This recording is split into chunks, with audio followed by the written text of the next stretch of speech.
بسم الله الرحمن الرحيم. Thot Allahu subhanahu wa ta'ala, Inna Allaha ya'muru bil adli wal ihsani wa ita'i dhil qurba. Allahu ju urdhron juve në drejtësi, në bamirësi dhe në ndihmë të afërme. Në ajetin e dytë thot, Ja ejuha alladhina amanu kunu qawwamina bil qisti shuhada'a lillahi walau ala anfusikum aw il walidaini aw il aqrabin. O ju që keni besuar, tregohuni për krahës të drejtësisë, si dëshmitar të Allahut, edhe si kur të jetë kundër vetes tuaj, apo kundër prindërve tuaj, apo kundër të afërmve tuaj.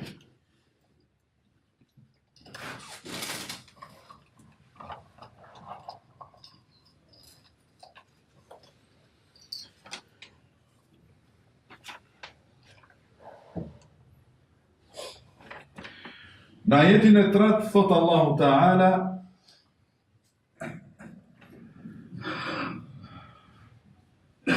apo ky ishte ajeti i dytë dhe po filloj me shpjegim.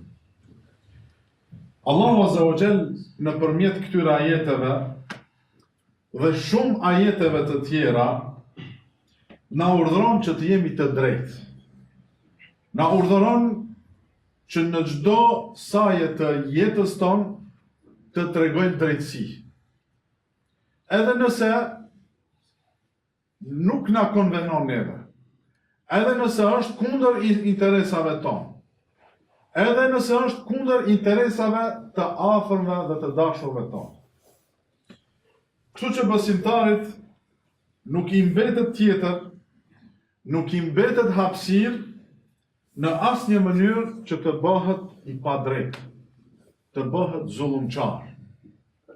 Pa dy ajetet që i përmendëm ishin ajetet që thrasin në drejtësi në mënyrë të qartë dhe të prerë. Po si këto dy ajete janë edhe 10 ajete të tjera. Allah i madhruar me urtësinë dhe drejtësinë e tij ka krijuar çdo gjë. Dhe ka kërkuar nga krijesat e tij që të jenë të drejtë. Ashtu siç i ka kriju, ashtu edhe ka kërku prej tyne që të jenë të drejtë. Ai ja ka ndalu pa drejtësinë vetës dhe ka bërë të ndaluar në mes krijesave të tij. Në një hadith pejgamberi alayhi salatu wassalam, që është hadith qudsi, thot Allahu Ta'ala, Ja ibadi, inni harramtu adh-dhulma ala nafsi wa ja'altuhu bainakum muharrama fala tadhalamu. O robrit e mi, unë ja kam ndalu pa drejtësinë vetvetes time dhe kam bërë të ndaluar në mes jush. Andaj mos bëni pa drejtësi, bëhuni të drejtë. Drejtësia, vëllezër të nderuar, është 3 lloje. Drejtësi me Allahun, drejtësi me vetët tona, po njashtu drejtësi edhe me të tjerët. Drejtësia me Allahun do të thotë ta adhurosh vetëm atë. Dhe mos t'i ja drejtojmë adhurimet tona vetëm sa atij. Të adhuruarit dikën tjetër përpos Allahut, kjo është padrejtësia më e madhe. Sepse ai na ka kriju, ai na mban të gjallë dhe ai vendos për çështjet tona. E si ne t'ja drejtojmë adhurimet tona dikujt tjetër? Pejgamberi alayhi salatu wassalam në një rast i drejtohet shokut të tij Muadh ibn Jabalit, të cilin e kishte afër dhe i thot: O Muadh, cila është e drejta e Allahut ndaj robërve të tij? Çfarë të drejtë ka Allahu dhe ne çfarë borxhi kemi Allahut? Muadh ibn Jabali, edhe pse ndoshta e dinte përgjigjen, po dhe gjithë sahabët tjerë nuk kanë dhënë përgjigje në praninë e pejgamberit alayhi salatu wasalam, duke prit një përgjigje më komplete dhe më të saktë nga pejgamberi alayhi salatu wasalam. I thot, Allahu dhe i dërguar i tij e di më së miri.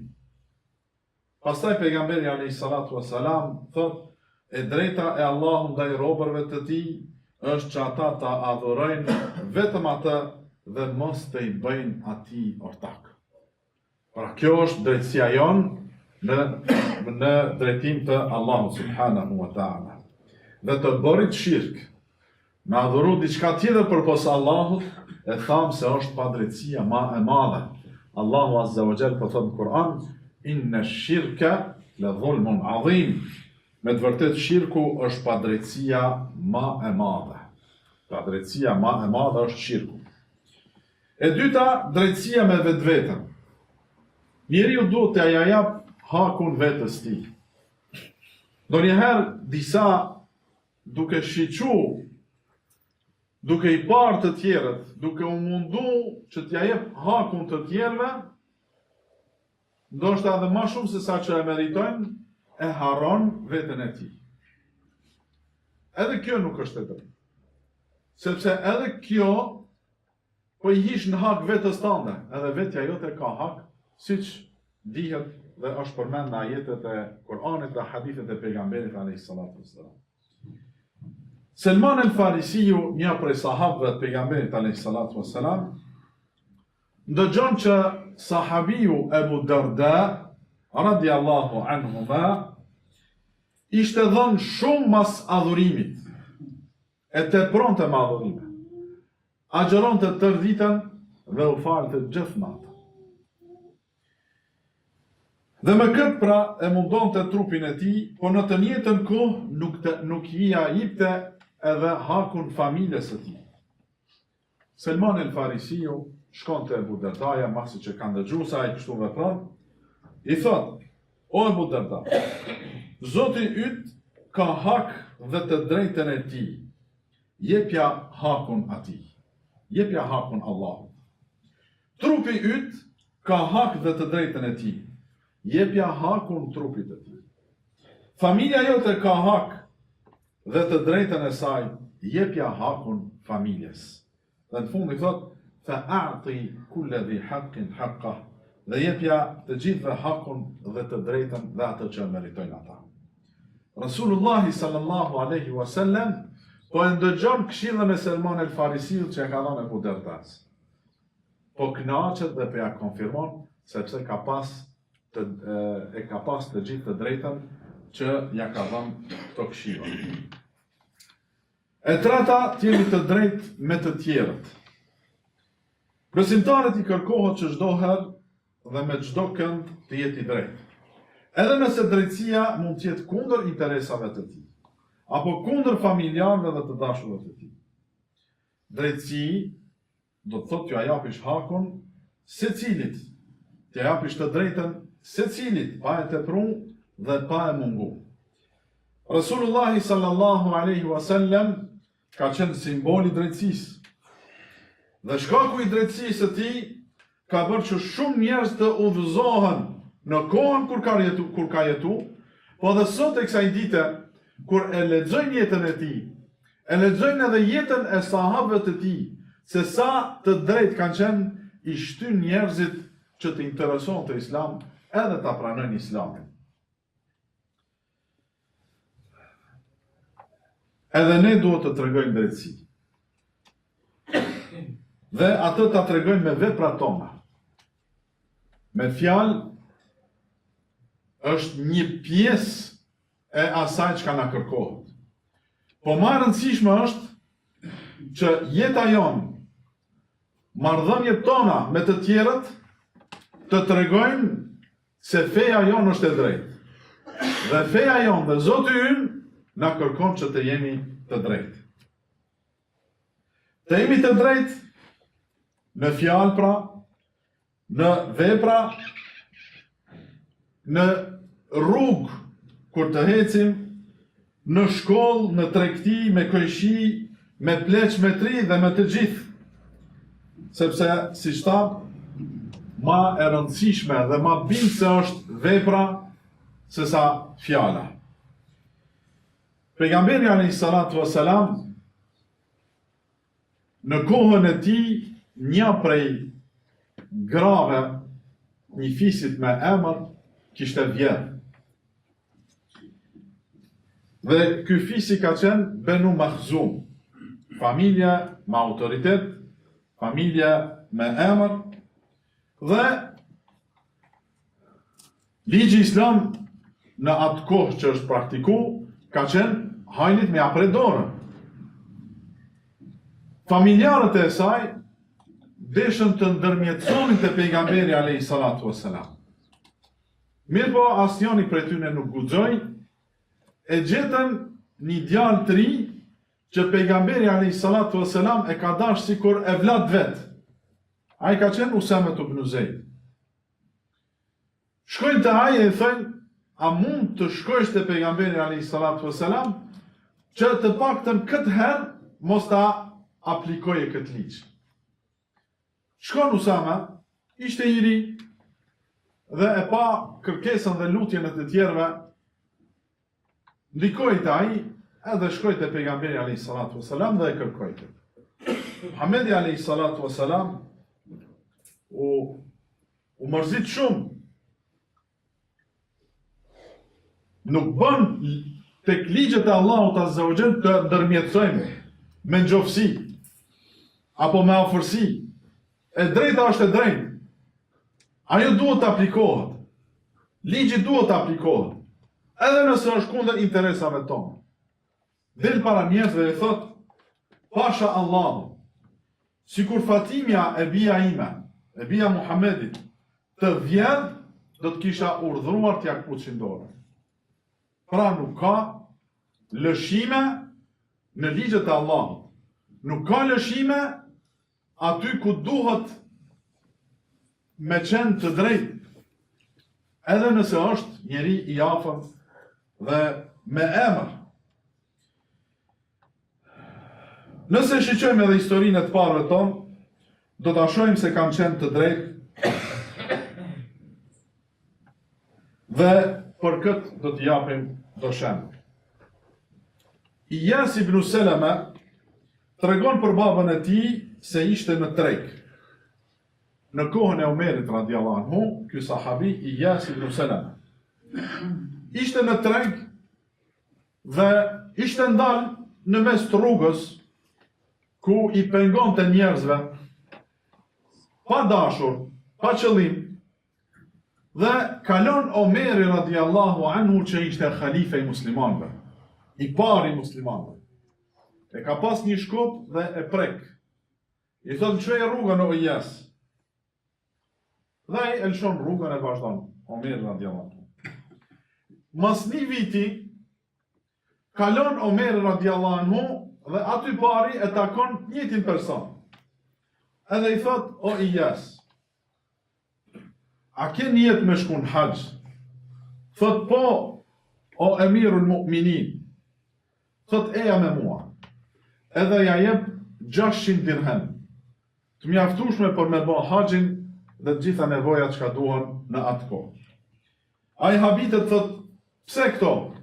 Thot, po të jap këto si dhurat, edhe që të ma bëjsh halal për vitin e kalum kur kam shty me shtarë. Thot, o emirul mu'minin, wallahi tash po më teket që ma ke bë këtë. As nuk më ka shku ndërmend. Omeri radiallahu anhu, edhe pse ishte i pari i muslimanëve, tha, ti e ke haru, po unë nuk e kam haru.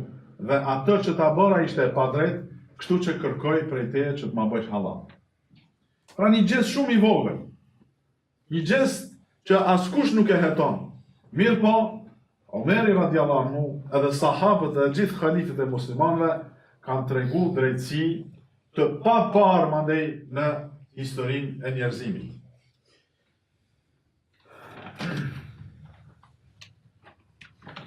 Jashtu në kohën e Omerit radiallahu anhu, mreti i romakëve e kishte qu një ambasador të takohet me Omerin radiallahu anhu. hyn Medinë dhe kërkon, ju thot muslimanëve, ku është mbreti juaj? Dhe njerëzit thoshin, ne nuk kemi mbret, ne kemi khalifa. Po ku është ai khalifa ju? Thot, lypen xhami, shkon xhami, nuk ishte aty, edhe aty kërkon. Ku është i pari jush? Ka mendu se do ta gjejnë në një pallat të madh, të rrethuar me roja, diçka që shihet, diçka që hetohet, pasuri të ndryshme, e kështu me radhë. Mirë po nuk gjen, këtë Medinën shtëpit ishin të njëjta. Po edhe të parë dhe muslimanëve kanë qenë ma modest dhe ma të thjeshtë se sa njerëzit e tjerë. Mandej i thënë, nduket se kaloi kënej i pari ynë, khalifja e muslimanëve. E ndjek dhe e sheh që Omeri radiallahu anhu ishte shtri me një përmizall në një hije edhe ishte duke pushuar. Pra në rrugë dikun. Kur e sheh ky kështu habitet, i thot një njeri si ky, që ja kanë frigën mbretërit më të mëdhenj të botës, jeton kështu i thjesht, jeton kaq modest, nuk ka asnjë pallat, asnjë kështjell, asnjë roje, dhe e thot një fjalë shumë interesante. Thot, o Omer, ke punu me drejtësi, ke qenë i drejt, prandaj rri i sigurt edhe fli rahat. Dhe thot, dëshmoj se feja jote është fe e vërtet. Bëhuni të drejt, vllazni. Bëhuni të drejt gjatë jetës tuaj. Keni kujdes mos ja hani hakun të tjerëve. Edhe nëse ndodh diçka, kërkoni falje. Kërkoni halallëk. Ktheja një hakun atyne që ja u keni marrë. Kërkoni falje. Me kërku falje nuk është turp. Me këmbgul në padrejtësi kjo është turp. Dhe këtë padrejtësi që e bën këtu, tash ka mundësi që shumë shpejt do ta pagush në këtë botë, e nëse jo në këtë botë do ta pagush botën tjetër. Pra, bëhuni të drejt edhe flini rahat. Allahu do t'ju mbroj dhe do t'ju ndihmoj në çdo çështje. E lusim Allahun na bëj të drejt me Allahun, me vetvetet tona, po një ashtu edhe me të tjerët. E lusim Allahun na jep sinqeritet në fjalë dhe në veprat tona. E lusim Allahun azza wa jall t'i shërojë të sëmurët tanë. Allahumma rabban nas adhhib al-ba's ishfi anta ash-shafi. La shifa illa shifa, shifa la yughadiru saqama. E lusim Allahut na bëj çelës të çdo hajri. E lusim Allahut na udhëzoj neve dhe me ne të udhëzoj të tjerët. Aqulu ma tasma'un wa astaghfirullaha li wa lakum.